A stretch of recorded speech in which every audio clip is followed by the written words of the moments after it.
Здравейте, скъпи приятели! Тук пред мен имаме целувки. Да, това и баба го знае. Обаче баба не знае, че целувките могат да се направят без яйца. А така, как става това? Много лесно. В днешния ни епизод ще видите един много специален елемент, с който можете винаги да замесите успешно белтъците. И по време на пост да си хапнете благо вкусни домашни целувки. Хрупкави и пухкави. Вижте как!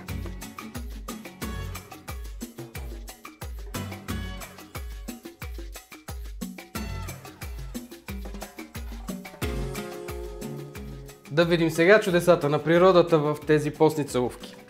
Вземате буркан с нахут или консерва без значение, но при всички положения резултатът е по-добър, когато използваме консервиран нахут. По някаква причина течността е доста по-гъста и плътна, отколкото когато варим нахут по класическия начин. Това е препоръката ми. Следващото задължително правило е водата да бъде много студена.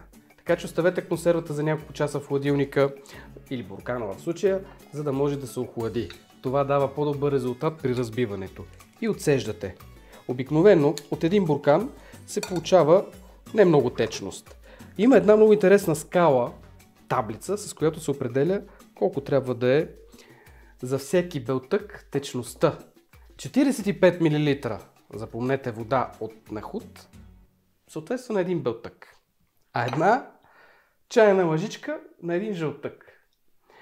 Научите ли се тази техника да я прилагате, можете да направите много ястия, в които са необходими белтъци. Примерно заливки за мусаки, сега да не ги изреждам. Нека да се фокусирам върху това. Ледено-студена вода от нахут. Отсеждате без много да разтръсквате ситото, за да не паднат люспички от нахут. И сега виждаме колко течност сме получили. Течността е 150 мл, това ще станат много целувки. Можете да запазите течността в хладилника 2-3 дена, издържа. Обаче не е препоръчително. И сега изсипвам тук и започвам да разбивам. На високи обороти. Започвате така както и при белтъците, за да може сместа да вземе въздух и този въздух да се опитаме чрез разбиване да го запазим. Пригответе се за дълго биене. Така че сега е момента да поискате от любимия или любимата да ви подари един планетарен миксер. Там нещата стават много лесно. Аз го имам, обаче сега ще направя с обикновения миксер, за да не се получават въпроси, да не се задават въпроси, ами ако нямам такъв, какво да правя? Точка. Почваме.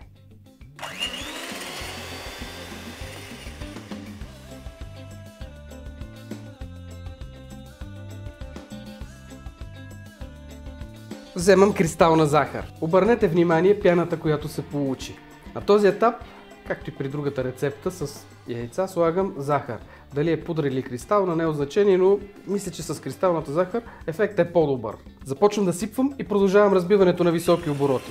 Дълго време трябва да се бие, както вече казах.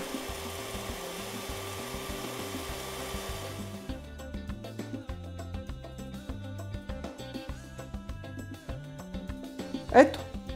Стана всичко както трябва. Убедете се, че сместа е твърда, не се стича от вилките, за да можем да моделираме целувките. Ако по-малко биете, просто няма да има онази формичка, която е характерна за това изкушение.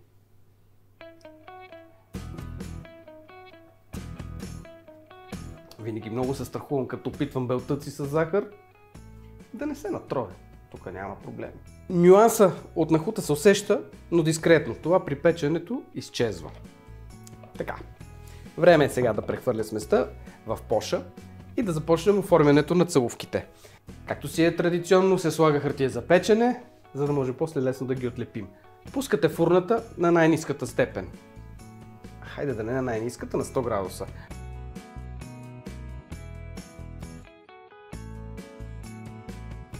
Репетиция преди финалното действие.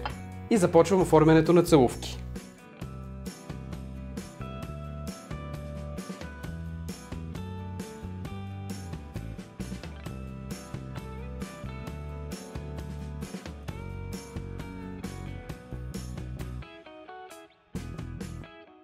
Можете да сложите няколко капки боя, да станат розови, червени, сини, кафяви, каквито решите, но това е натуралното и така ги правим.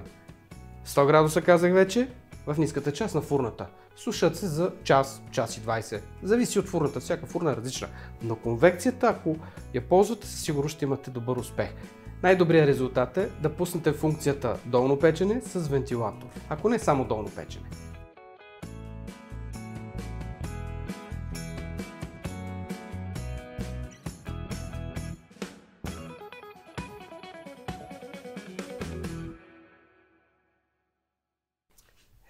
Скъпи приятели, резултата е на лице.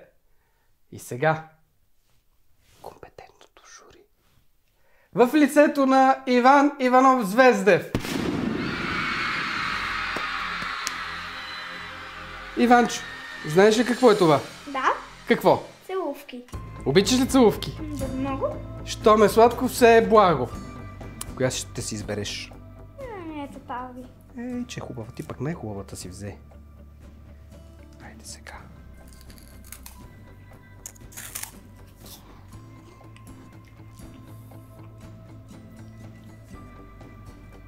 Много е вкусно. Вижте, приятели, сърцевината на целувката.